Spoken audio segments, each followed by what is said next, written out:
All right, I call the order the Board of Trustee meeting for March 4, 2025 at 6 p.m. at Independence Hall. Let's all please stand for and say the Pledge of Allegiance. I pledge allegiance to the flag of the United States of America and to the republic for which it stands, one nation, under God, indivisible, with liberty and justice for all. All right. Madam Clerk, can I get a roll call, please? Supervisor File? Here. Clerk Newbeck here. Treasurer Brown? Here. Trustee Morocco? Here. Trustee Tedder? Here. And Trustee Hayward and Trustee Nalamo, who are absent this evening. We have a quorum. Excellent.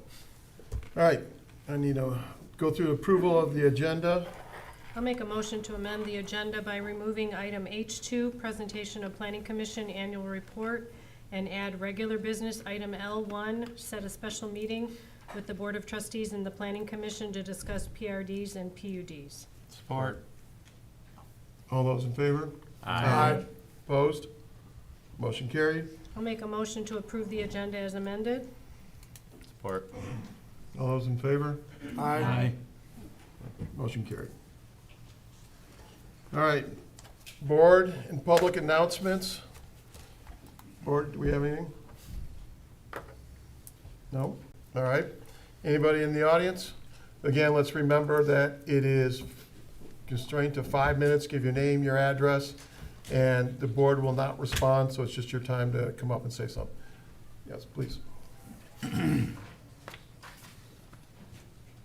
Hi, good evening. Lauren Rinke, 5139 Oak Park Drive. I'm also the Public Information Officer for Independence Township. I just want to share an event that's coming up this Thursday. It's a joint State of the Community address with Independence Township Supervisor Chuck File, Clarkston Community Schools Superintendent Dr. Sean Ryan, and the City of the Village of Clarkston. Mayor Sue Wiley will be presenting their own versions of the State of the Community this Thursday from 6 to 8 p.m. at Clarkston High School in the Performing Arts Center. We'll have refreshments starting at 5:30, and there will be childcare available, as well as donated pizza from Little Caesars for those of you who need childcare during that time. There's an event linked on our Facebook page, and there's also little flyers on the table over there. If you have any questions before you leave, feel free to come see me, but it's a great way for everyone to know what's going on in the community. So please try to stop by and come say hi to all of your community leaders. Thank you. Yes, please.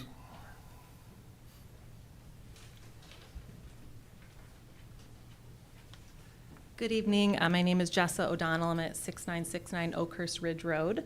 I'm here to address the extreme cuts in funding towards school safety in Clarkston. Excuse me. We're still on events and comments. Public comments is going to be next. Oh, So events, any other events is what we're looking for. Okay. She's correct. No, public comments are next. She's talking about, I'm asking for public announcements. And then public comments would be second. It falls under that. It's okay.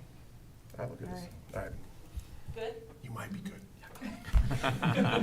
Thank you. Yep. Okay, I'm here to address the extreme cuts in funding towards school safety in Clarkston, which is frankly a little bit alarming to be even saying that out loud. School safety is a critical issue that affects not only the obvious students and staff, but families and any residents that find the health and prosperity of their overall community to be of any sort of importance. I recognize that maintaining high security standards is very costly and that these cuts originated at the county level. However, our kids and educators deserve nothing less than the highest standards when it comes to safety. While I understand the challenges involved in fully funding the existing SRO program, it seems completely unreasonable to place the entire financial burden on the schools.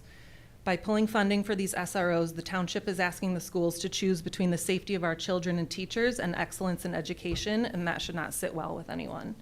It feels completely backwards in today's world, especially with the tragedy that happened down the road from us in 2021, to pull back on any single safety measure.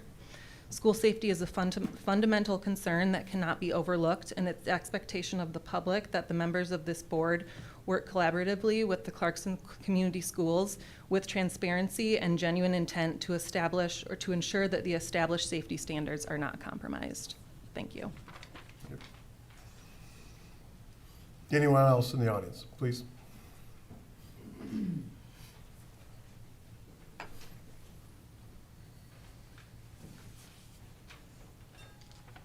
Hello, my name is Linda Schmitz, and I live in Clarkston at 5023 Brook Ridge. I was quite surprised and disappointed to learn the situation regarding the viability of the SRO program in Clarkston schools. In an earlier stage of my life, attending community meetings to share my opinion on current issues, there was never anything so grave as physical safety from violent acts being on the agenda. Sadly, that's what's happening now. Sadly, that's what's happening in community meetings across our country. There's not much disagreement on the need for a strong SRO program in the schools. It's abundantly clear that trained SROs have a measurable and unmatched positive impact on school and community members. It seems that the disagreement is how to fund those programs. It is my expectation that the school board, the township, and the county work very hard together to find a way to fully fund our program without diminishing the level of educational excellence in Clarkston schools or in diminishing the presence or the excellence provided to our community by the Oakland County Sheriff Department. Unfortunately, the money has to come from somewhere.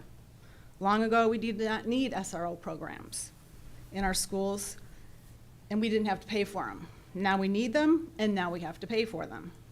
As a taxpayer and a person retired and living on a fixed income, I want the decision makers to know that I personally appreciate that this is a very financially challenging situation, and I fully support all efforts to fund the required SRO safety programs in Clarkston schools. Thank you.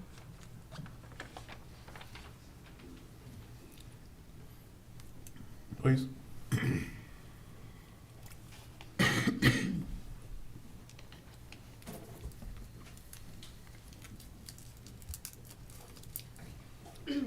Hi, I'm Melissa Roop, and I live at 4588 Oakhurst. It's upsetting and disheartening to understand that leaders running our township are willing to reduce our public schools' Gold Star safety standards and put our children at risk by, from what I understand, and need to compromise or negotiate fairly with the school system. When you were elected as the township supervisor, you took on the responsibility of keeping the community safe, most especially children, who, according to the 2020 census, make up 25% of our population in this town. We also know the leading cause of death for children 19 and under is gun violence. We live in Independence Township, an affluent community in which adults in power have the responsibility of prioritizing children's safety and protecting them against their #1 killer. And having a school system with adequately staffed SROs do help provide that protection. There was a study in 2019 from the Journal of School Violence that showed SROs were involved in preventing up to 30% of school shootings over a 5-year period. I understand it might seem unfair that the county made this budget decision. However, that's a separate and aside conversation for you to handle with the county. It's the duty of the person overseeing the safety of our community to not only understand the critical role adequate SRO staffing plays in our community and our schools, and undoubtedly prioritize fundings of those roles within our schools here in this community in which your constituents are choosing to live and raise their families, even if that means reallocating budgeted funds from elsewhere. Public safety is your job, your responsibility, and duty. Thank you. Anyone else in the audience?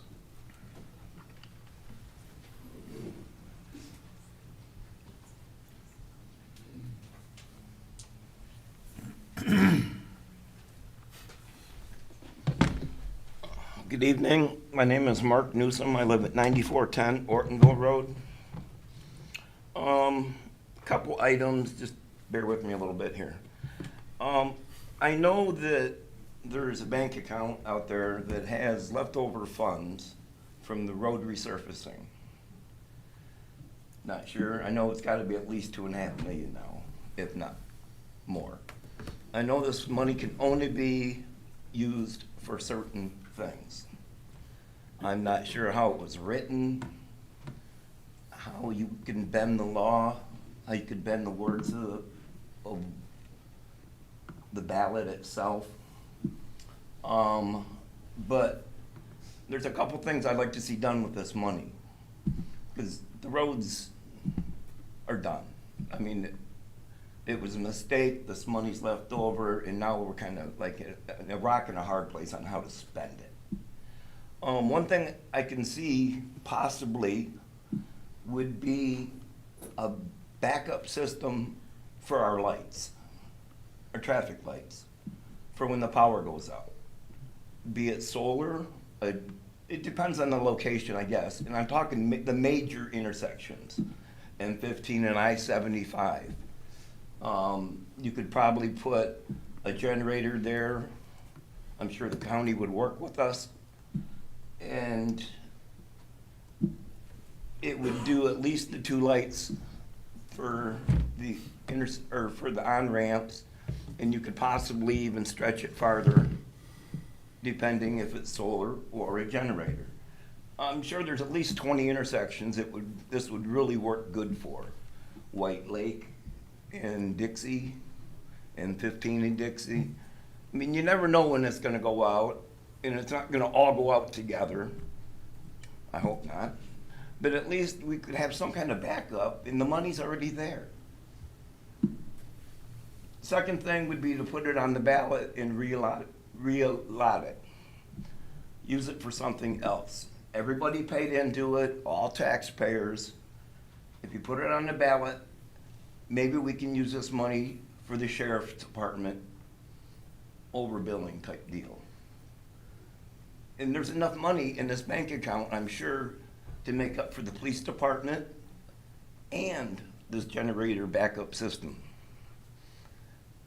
I don't know how you guys put it on the ballot.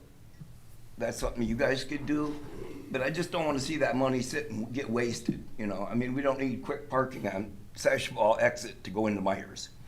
Yeah, and we don't need every county park paved, parking lot, entrances. I mean, you can only do so much with that money.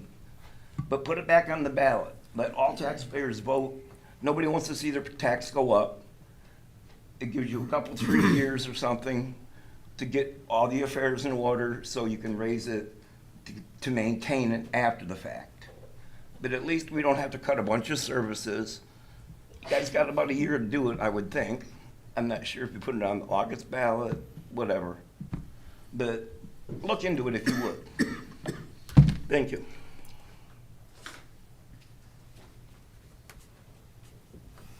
Anybody else?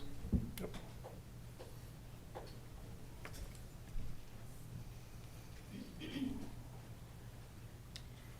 Thank you for the opportunity to comment tonight. I stand up here as a concerned parent of 3, deeply invested in the safety and well-being of our children, our teachers, and our school staff. I've recently discovered... Excuse me. Yes. Sorry, can I get your name and address, please? Of course you can. Yes, I'm Lisa Vicek. I live at 5162 Oakhurst, Springdale Court. Thank you. I've recently discovered that there's a debate going on about the funding of the school resource officers. Not only is it my understanding that the township is debating whether to cover any increase in costs passed along to them, but also now going back on a long-standing relationship of cost sharing with the Clarkston Community Schools. The shocking discovery compels me to emphasize a fundamental truth. School safety is public safety. Ensuring a secure educational environment not only impacts the children, teachers, and staff of the schools, it reverberates throughout our entire community. Let's start with the schools, though. Studies have shown that schools that increased investments in safety measures saw up to a 10% improvement in standardized test scores and gains in student attendance. When students feel safe, they can focus on learning, and when teachers feel safe, they can focus on teaching. Most of us know and accept this as a universal truth. Does the township really want to go backwards and send a message to them that their safety is not important as what? I don't know how to finish that sentence, especially after the tragedies that have rippled through our country over the years and haunt our kids and their parents' dreams. Investing in school safety is not just about protecting students and staff, it's about making our community a desirable place to live, work, and grow. I would ask everybody in this room to think about why they decided to live in, raise a family in, or move their family to Clarkston like I did. I'd be willing to bet that for the majority of us, it was because we understood Clarkston to be a community built upon family values that boast safe and high-performing schools. And if so, we're not alone. Over 80% of home buyers with children identify school safety as a top priority in choosing a neighborhood. Families want to move into districts where they feel confident their children will be safe and supported. And for those residents whose reasoning is different, I'm sure the documented benefits that safe schools have on the general population would speak for them.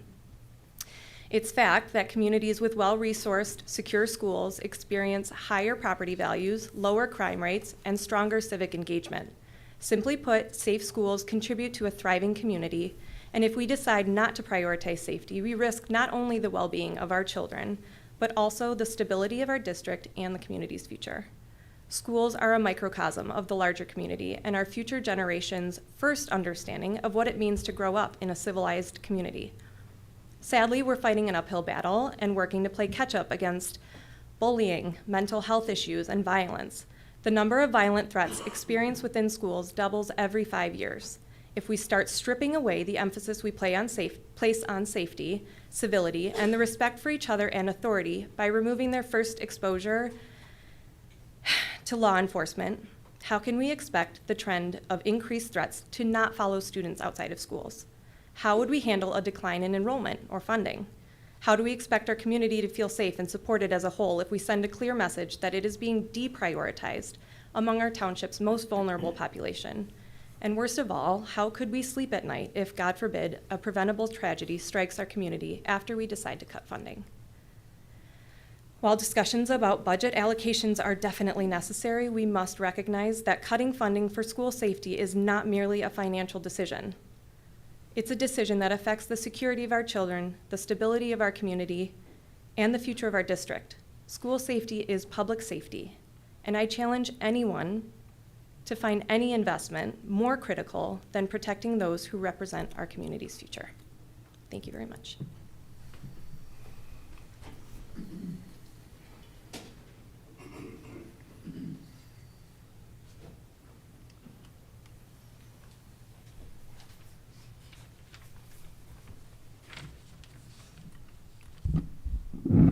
My name is Jacqueline Sivers. I live in the Oakhurst subdivision in Clarkston.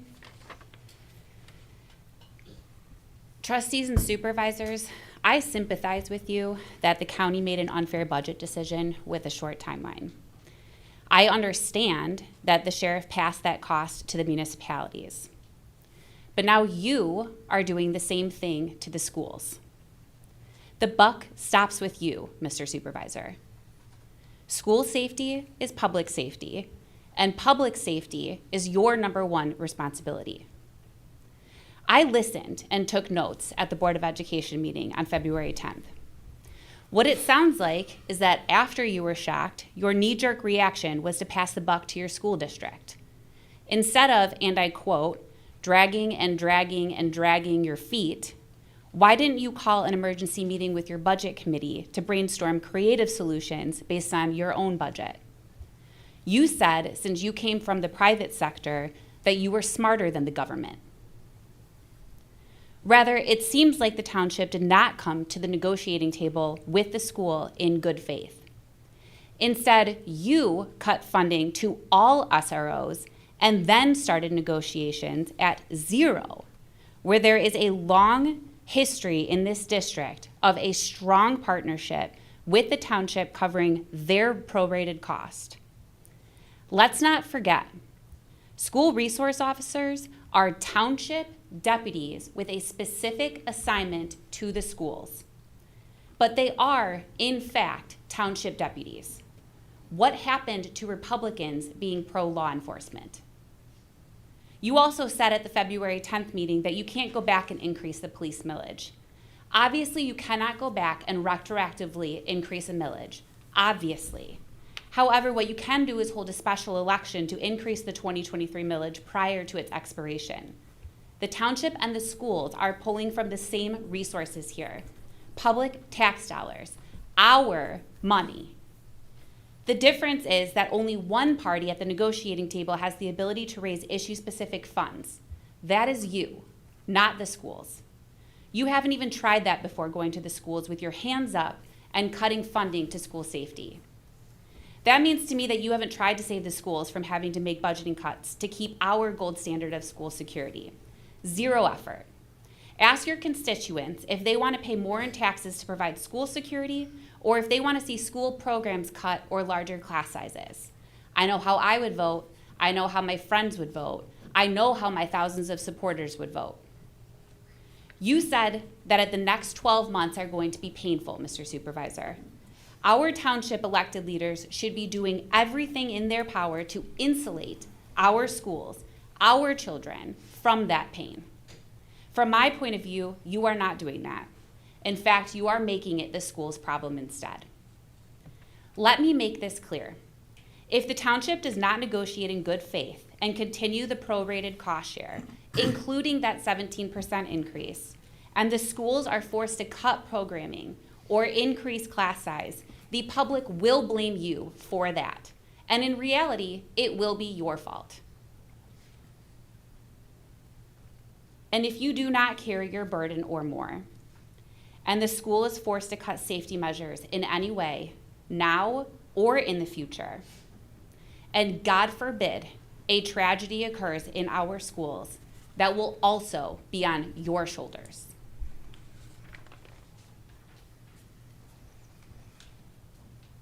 Anyone else in the audience? Anyone online?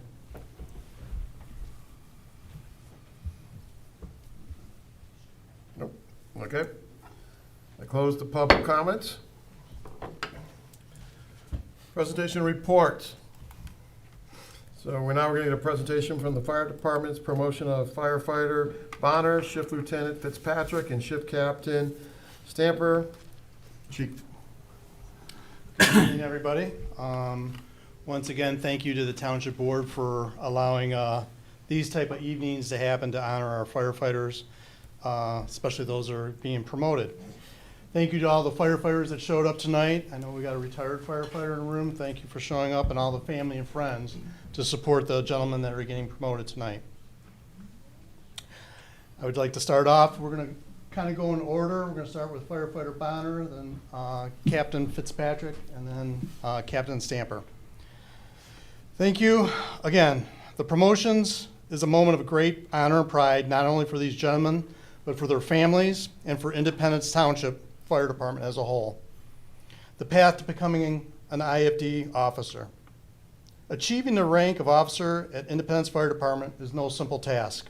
It requires dedication, skill, and leadership. Each candidate must complete a rigorous and competitive selection process, which includes a written exam, oral interviews that are conducted by outside fire service professionals, a board of review that evaluates the candidates based on formal education, training, and certifications, performance evaluations and work history, and discipline and attendance records. A final review by the fire chief, myself, assessing their overall readiness for the promotion.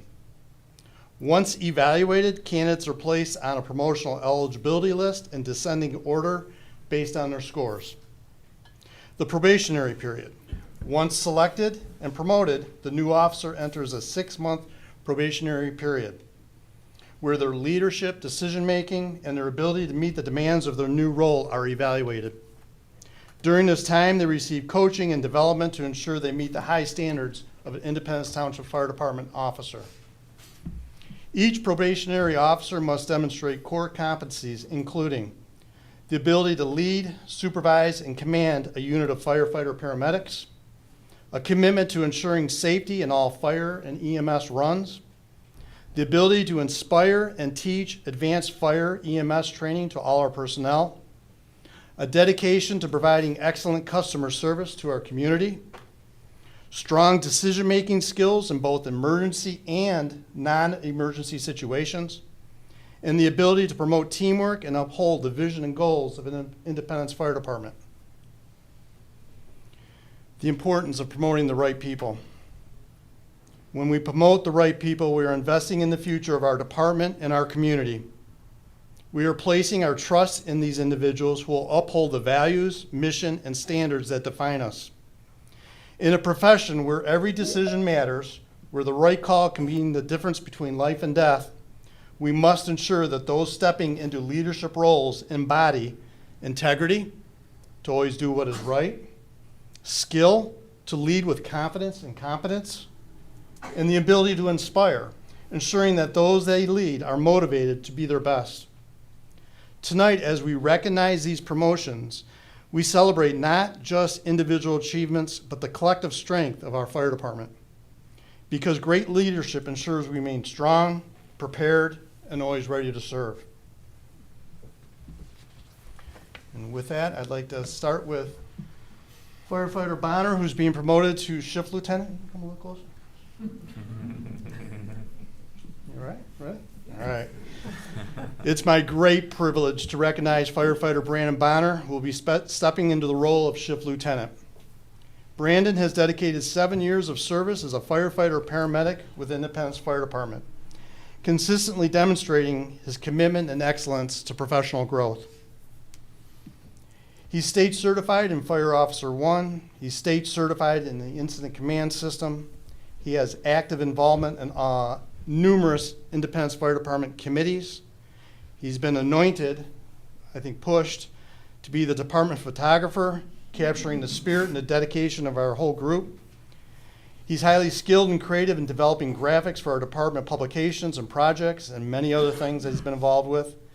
And he's instrumental and has been instrumental in developing several computer-based operational programs, improving the efficiency within our department.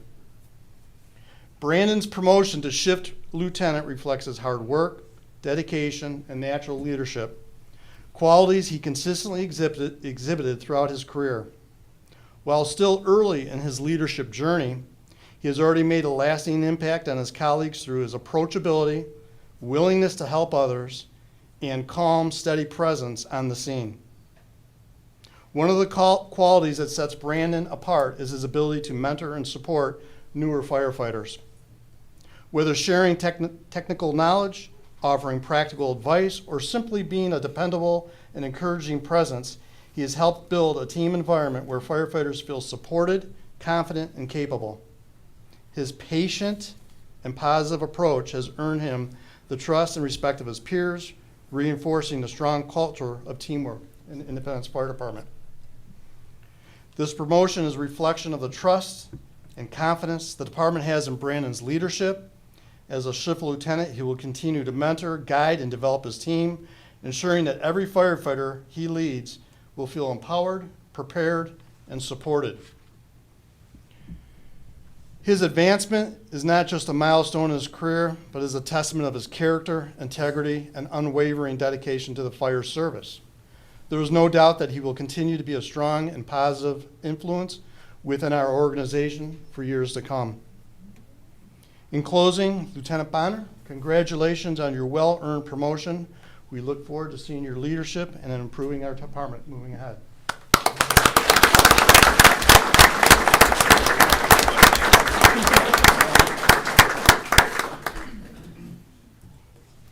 going to ask his lovely wife, Mariah, to come up and pin his new badge.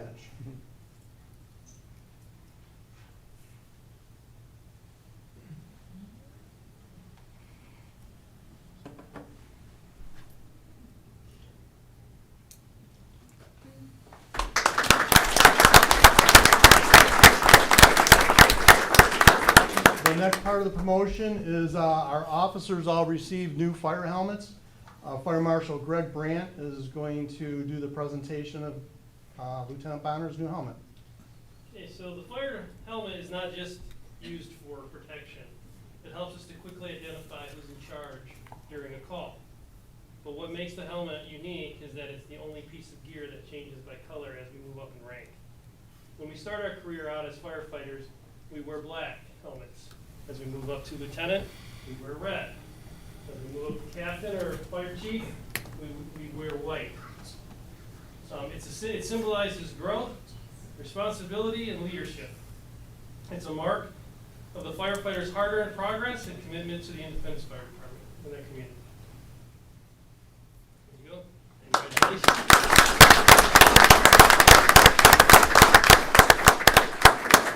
I'm going to give the podium to our new Lieutenant Bonner. Good evening, everyone. First and foremost, I want to express my deepest gratitude to the department, the township board members, and my fellow firefighters for this incredible opportunity. It's an honor and a privilege to stand before you today as I take this next step in my career. I'd also like to take a moment to personally thank Chief Pache for the incredible culture he has built within this department. His leadership has made a lasting impact, and I'm grateful for his belief in my abilities and for trusting me with this new position. I look forward to continuing to contribute to the environment that he has fostered, one that empowers all of us to grow, learn, and serve with pride. Before I continue, I need to acknowledge the people who have supported me every step of the way, my wife and my family. To my wife, thank you for your unwavering love, encouragement, and for being my rock. I know this job can take me away from home for 24 hours at a time, but your patience and sacrifices have meant the world to me. To my family, thank you for always standing by me and for being there through all the ups and downs. Your support has been a constant source of strength and motivation. I also want to take a moment to honor the legacy of my grandpa and my uncle, who both served in the fire service. Their dedication, courage, and commitment to their communities inspires me, and I'm proud to carry on their tradition. Their example reminds me why I chose this path and why I work to serve others with the same level of honor and dedication they did. 7 years ago, I walked through the doors of this department for the first time, eager and ready to learn. On my first day, I had the privilege of working with a few people who would have a huge impact on my career, not only then, but to this day. That would be Assistant Chief Stamper and Captain Fitzpatrick, who I'm honored to be promoted with in the same ceremony. At the time, they were both firefighters. Together, they took the time to show me the ropes, teaching me not only the technical aspects of the job, but also the values that make this department what it is. I've also had the pleasure to be around some truly remarkable leaders throughout my career: Captain Dave Bridgewater, Captain Pat Stamper, and Lieutenant Mike Upshur. Each of them has had a profound impact on my development, both as a firefighter and as a person.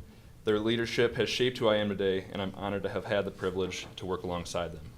To Captain Bridgewater, your vision and leadership continue to influence this department, and I'm deeply grateful for the foundation you helped build. Your impact is still felt, and I'm proud to carry forward the legacy of excellence you've instilled here. Captain Stamper, you took me into your shift 4 years ago, helping me gain confidence and always encouraging me to strive for excellence. Your mentorship has meant more to me than I can express. I'm forever thankful for your support and the opportunity to have worked with you. Lieutenant Upshur, your leadership and friendship have been invaluable to me. You've always been there to offer sound advice and encouragement, showing me what it truly means to be a leader. I'm grateful for everything you've taught me and for the friendship that we've shared over the years. It's bittersweet leaving Shift 3, as I've made lasting friendships with my coworkers, but I look forward to joining Shift 1 now as a shift lieutenant. It's an exciting transition, and I'm thrilled to be a part of a team dedicated to upholding the high standards of this department and pushing forward to continue its legacy. I'm humbled by the trust and responsibility that comes with this position, and I'm excited to continue learning and growing in my role. I look forward to working alongside all of you as we continue to serve this community to the best of our abilities. Thank you again for this opportunity. I'm truly honored.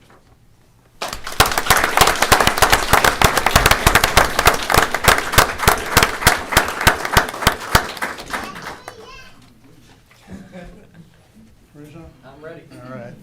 That's the spirit. All right, next we're going to promote Sean Fitzpatrick. He's currently a lieutenant, and he's moving up to shift captain. Sean brings an impressive 15 years of service to Independence Fire Department. Throughout his tenure, he has steadily advanced through the ranks, from firefighter paramedic to shift lieutenant, and now to shift captain. Some of his background in terms of certifications: he's state certified in Fire Officer 1 and 2. He's state certified as a technical rescue technician. He's state certified in an incident command system. He has specialized training in rope rescue, confined space rescue, structural collapse rescue, trench rescue, and machine rescue. Beyond his formal credentials, Captain Fitzpatrick has played a pivotal role in the growth and development of our department throughout his years. He's currently the training coordinator of our technical rescue team for the fire department. He's a member of the Independence Fire Department and County Technical Rescue Team.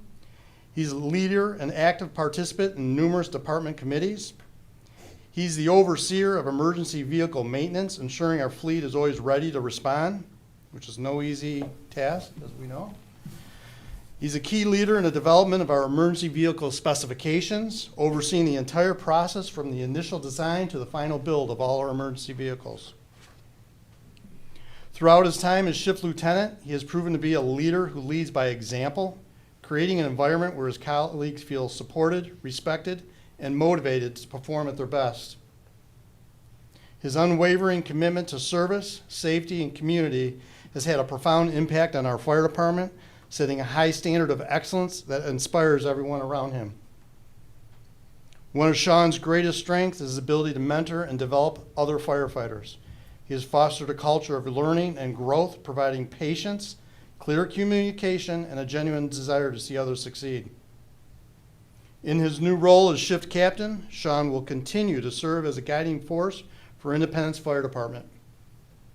His leadership, rooted in experience, great character and integrity, and an unwavering commitment to excellence, will be instrumental in shaping our department in the future. With his promotion, Sean has an even greater opportunity to influence and inspire, ensuring that the values he has instilled in others continue to thrive and that Independence Fire Department remains a source of pride and strength for the community we serve. In closing, again, congratulations on a well-earned promotion, and we look forward to seeing what you can do.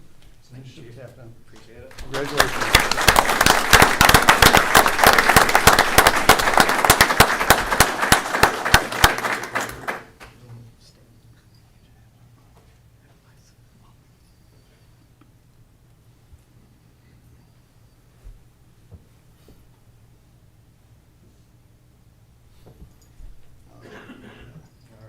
Congratulations again, man.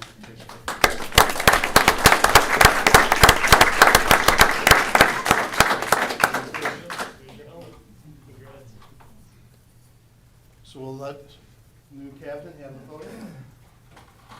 All right, thank you.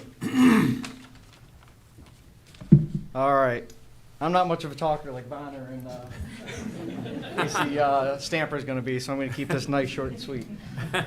First and foremost, I am truly humbled and grateful to receive this promotion.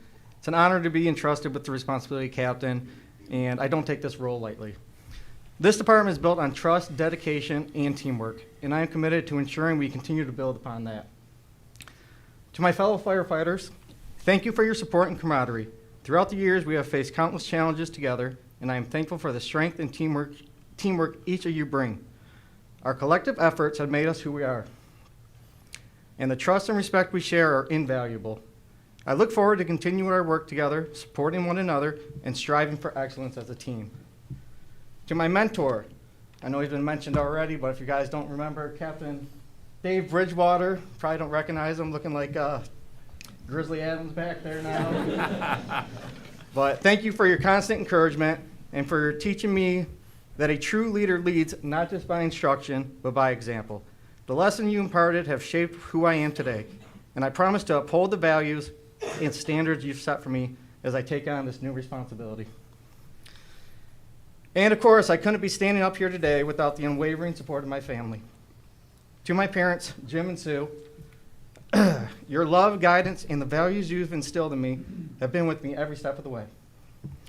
To my incredible wife, Rachel, and our children, Colin and Caden, I owe a huge debt of gratitude. Your love, patience, and constant support make everything possible. The long hours, the missed holidays, the missed family events, and the challenges of this profession are made easier knowing you are always there for me. I am truly blessed to have such a loving and understanding family by my side. In conclusion, I am deeply grateful for the trust you placed in me. I am excited about the future and promise to lead with integrity, compassion, and dedication. Together, we will continue to build upon the foundation of excellence we've established. Thank you.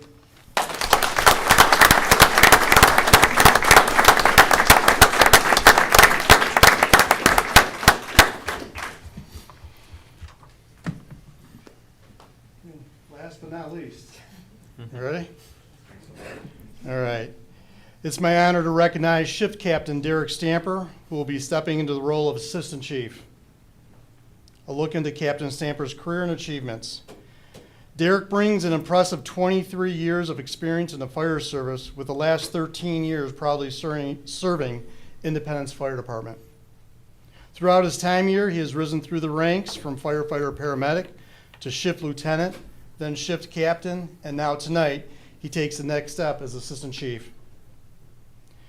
He's state certified in Fire Officer 1, 2, and 3.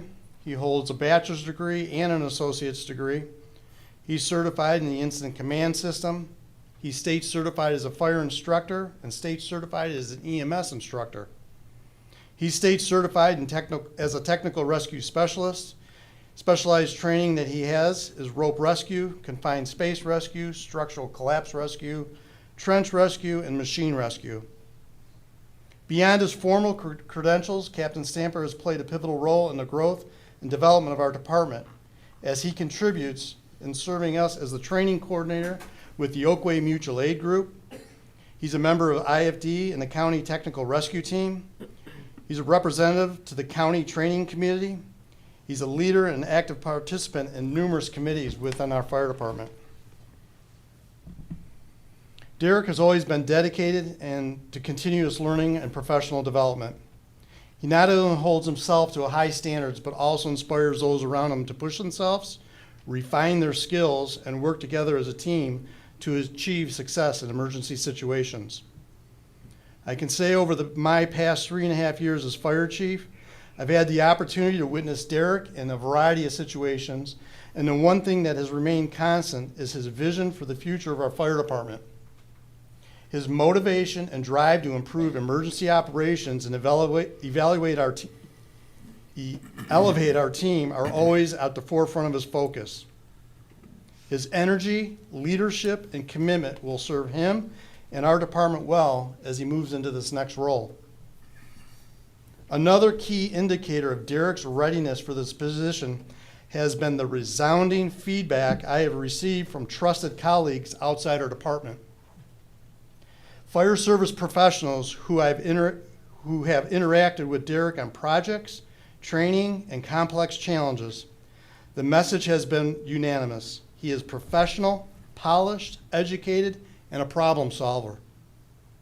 To already be well respected by those he will be working with at this next level is a testament to his leadership and character. What sets Derek apart? He knows he's heard this out of me a lot. He has a high ceiling, which means he has tremendous potential and always striving to grow. He's teachable, he's open to learning, adapting, and refining his leadership skills. He's fearless in the face of mistakes and change, which is a biggie. He understands that growth comes from challenges and is willing to take calculated risks to push the department forward. Unwavering character and integrity, the foundation of any great leader.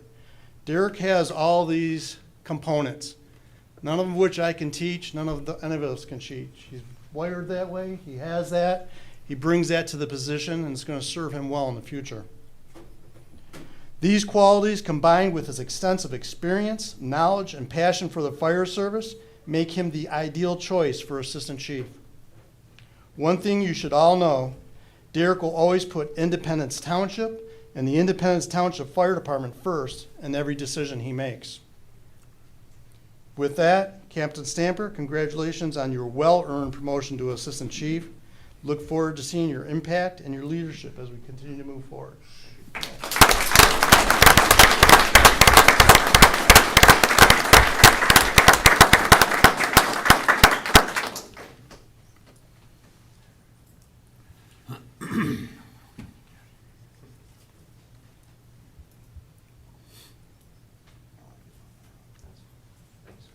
Now he'll get presented with his new helmet.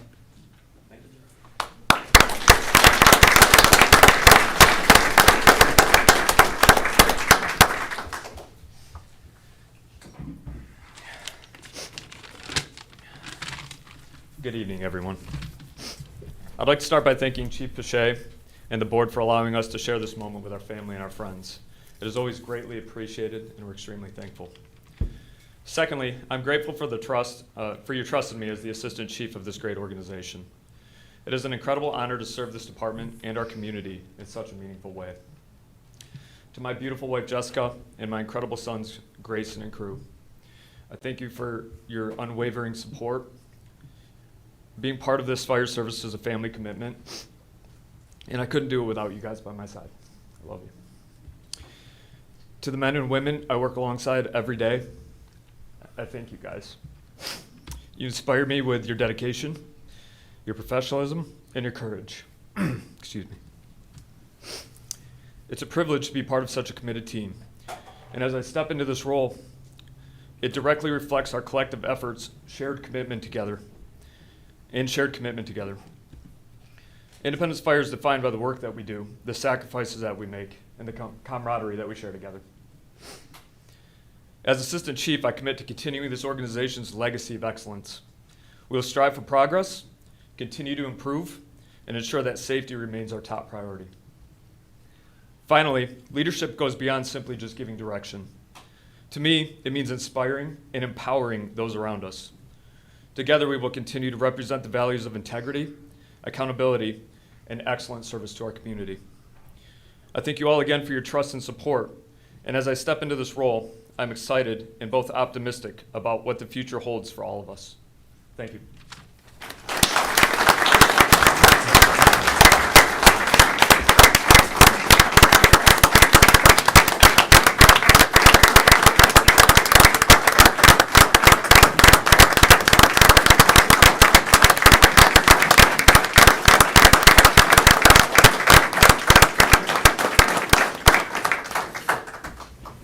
So the final piece, we'll ask Carrie Newbeck to please come down and swear in all 3 of our new promoted firefighters.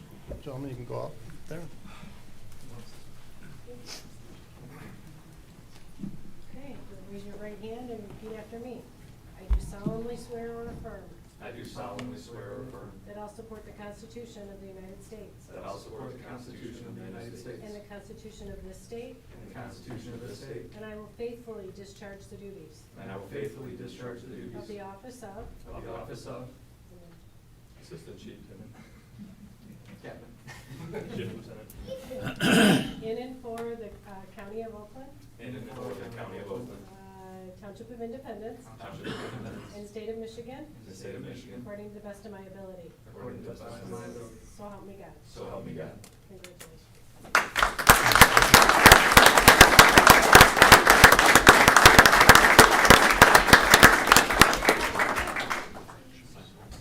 Find your name.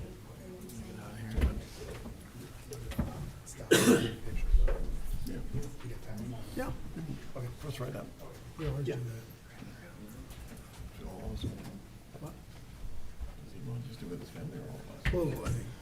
We're going to take a few minutes here and, for pictures, for the family to take pictures with their promoted firefighter, and to have all our firefighters please come up here and gather like we normally do for a group picture, please. Carrie, going to recess? Yeah. Make a motion to recess. Second. All those in favor? 6:47. Aye. Opposed? All right, we'll recess for 5 minutes, come back at 6:53. You supported. I supported your motion.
Order. Okay, we're back in session. We're going to continue on. Carryover postponed agenda items. There aren't any. On the consent agenda, request to approve the Board of Trustees regular meeting minutes for February 18th, 2025, presented by Carrie Newbeck. Request to approve the February 25, 2025 check run, including ACH $687,111.24. Ratified February 14, 2025. Payroll of $325,678.15. In December 2024, EFT ACH wire activity of $738,117.05. And request to approve 2024 Community Development Block Grant, the CDBG Public Service Contract with Springfield Township. Can I get a motion to approve? All in favors? Yep. Make a motion to approve the consent agenda as presented. Second. All those in favor? Aye. Opposed? Motion carried. Items removed from the consent agenda, there isn't any at this time. On the regular business, we have one, which is amended to it, the discussion of a joint meeting between the Planning Commission and the Board of Trustees dated March 13th, that's a Thursday, at 4:30 here in the Township Boardroom. Is everybody okay with that? Can we state the topic of the meeting? It is to go through and get training from the Carlisle Group on a PRD and a PUD. Thank you. You're welcome. I support that motion. Has there been a motion made? Not yet. Oh. I'll make a motion to authorize setting a special meeting between the Board of Trustees and Planning Commission on March 13th, 2025 at 4:30 PM for the purpose of discussing PRDs and PUDs. I would love to support that motion. Second? Anyone? I made No, I it. made it, sorry. All those in favor? Aye. Opposed? Motion carried. 4:30? Close, we don't have any closed session. Communication of future agenda and items reports. We have the Audit Advisory Committee from May 2024 and Video Center Administrative Board, November 2024. Board member comments, any parting comments? Board? Nope. Can I get a motion to adjourn? Motion to adjourn. Second. All those in favor? Aye. Opposed? Meeting's over. Thank you.